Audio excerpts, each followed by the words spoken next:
pouvez vous lever.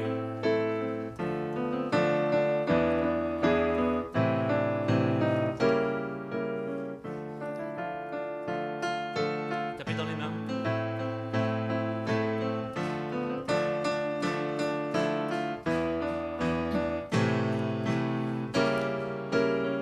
Y a pas de plus grand cadeau que l'amour de Dieu pour nous. On ne peut le mériter ni essayer de le gagner. Y a pas de plus grand cadeau que l'amour de Dieu pour nous. Nous voulons chanter toujours aussi pour ton amour. Y a pas de plus grand cadeau que l'amour de Dieu pour nous. On ne peut le mériter ni essayer de le gagner. Y a pas de plus grand cadeau que l'amour de Dieu pour nous. Nous voulons chanter toujours merci pour son amour. Oh, hey, oh, hey,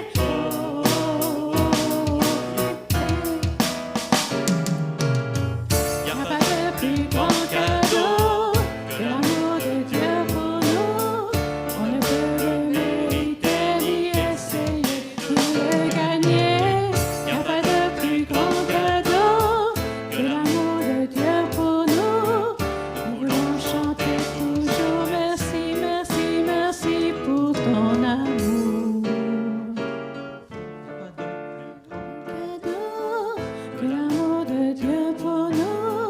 On ne peut le mériter ni essayer de le gagner. Y a pas de plus grand cadeau que l'amour de Dieu pour nous.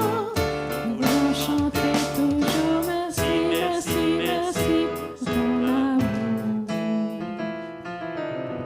Yeah! Le créateur des étoiles. Écrit par Ellen Buckley, illustré par Jenny Brake et lu par Philippe Capitanuc. Au commencement, il n'y avait rien. Rien du tout. Rien sauf le Créateur. Il était là. Il a toujours été là. Au commencement, le Créateur a parlé. Et ses paroles étaient tellement puissantes que tout ce qu'il a dit est arrivé. Comme ça. Au commencement, le Créateur a parlé et deux grandes lumières sont apparues. Au commencement, le Créateur a créé le soleil. Au commencement, le Créateur a créé la lune. C'est formidable! Le Créateur est si puissant, il est si intelligent. Il a aussi créé les étoiles. C'est formidable, le Créateur est si puissant, il est si intelligent, il existe beaucoup d'étoiles. As-tu déjà essayé de les compter? Il existe environ 10 000 milliards de milliards d'étoiles dans tout l'univers. Waouh! Le Créateur est si puissant, il est si intelligent. Quel Créateur merveilleux! Un jour, le Créateur est descendu de sa maison dans le ciel et il est devenu un homme. Le Créateur est devenu un homme. C'est extraordinaire. Un homme d'apparence ordinaire. Plus précisément, le Créateur des étoiles est devenu un tout petit bébé. Si petit qu'il pouvait tenir dans le ventre d'une maman. Si petit qu'il pouvait dormir dans la mangeoire d'un animal. Le Créateur, c'est Jésus. Jésus, le Fils de Dieu. Jésus, le Créateur du soleil et de la lune. Jésus, le Créateur des étoiles. Jésus, si puissant et si intelligent. Jésus, le Créateur des étoiles, est devenu un homme. Et l'une des étoiles qu'il avait créées a brillé ce jour-là dans le ciel pour indiquer l'endroit où Jésus se trouvait. Cette étoile dans le ciel était comme un énorme canon à confetti. Une gigantesque banderole d'anniversaire disant « Le Créateur des étoiles est ici, sur la terre. Dieu est avec nous. » C'est ainsi que, ce tout premier Noël, Jésus, le Créateur des étoiles, est devenu un homme un petit bébé. Et le Créateur des étoiles a dormi sous l'étoile qu'il avait créée. Incroyable, extraordinaire. Pourquoi a-t-il fait ça?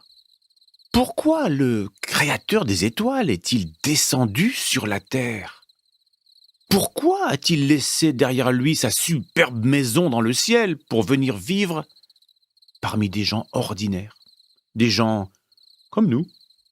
Parce que le Créateur des étoiles avait une mission à accomplir. L'enfant Jésus allait grandir et donner sa vie. Le Créateur qui a quitté son ciel a aussi donné sa vie. Un jour, Jésus est mort sur une croix. Quand il est mort sur cette croix, il semblait faible, il souffrait. Les gens ne se rendaient pas compte qu'il était le Créateur des étoiles.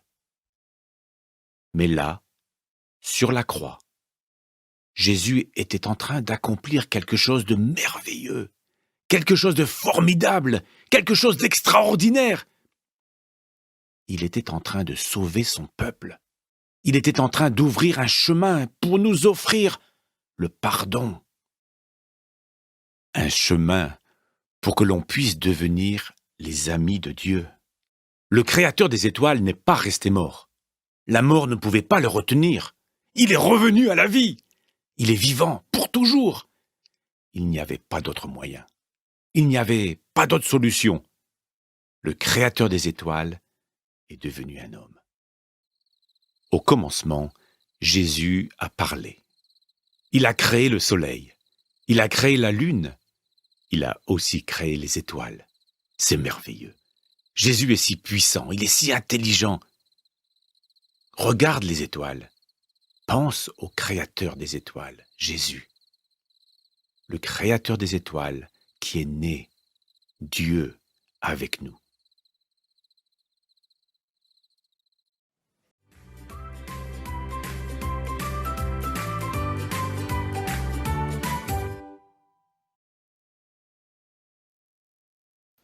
Dans quelques jours, c'est Noël et tu es sûrement curieux et très excité à l'idée d'ouvrir tes cadeaux. Certains te feront sauter de joie alors que d'autres seront délaissés dans un coin de ta chambre. Aujourd'hui, je voudrais te parler d'un cadeau peu ordinaire. Un cadeau d'une valeur sans commune mesure avec les cadeaux que tu recevras pour Noël. Un cadeau qui ne s'emballe pas dans un joli paquetage comme sur l'image. Un cadeau dont il est impossible de se lasser.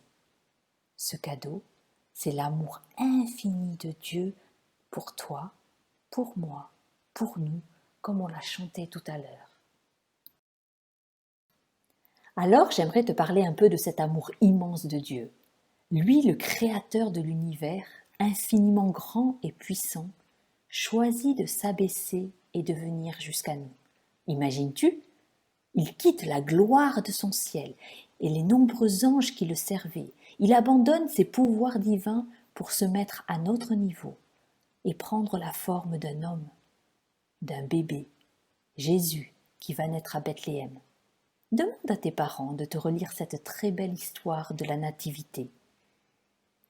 Mais Jésus ne vient pas sur la terre par hasard, mais pour remplir une mission par rapport au péché dont nous sommes remplis et qui nous sépare de Dieu. Il va accepter, par amour pour toi, pour moi, pour nous, de prendre nos péchés, d'être insulté, fouetté, crucifié sur la croix. Puis, alléluia, il ressuscite. Tout cela pour que nous puissions être amis de Dieu. Quel amour! Dieu nous a tellement aimés qu'il a donné ce qu'il y avait de plus précieux, son Fils Jésus, pour que toi, moi, nous puissions être réconciliés avec lui.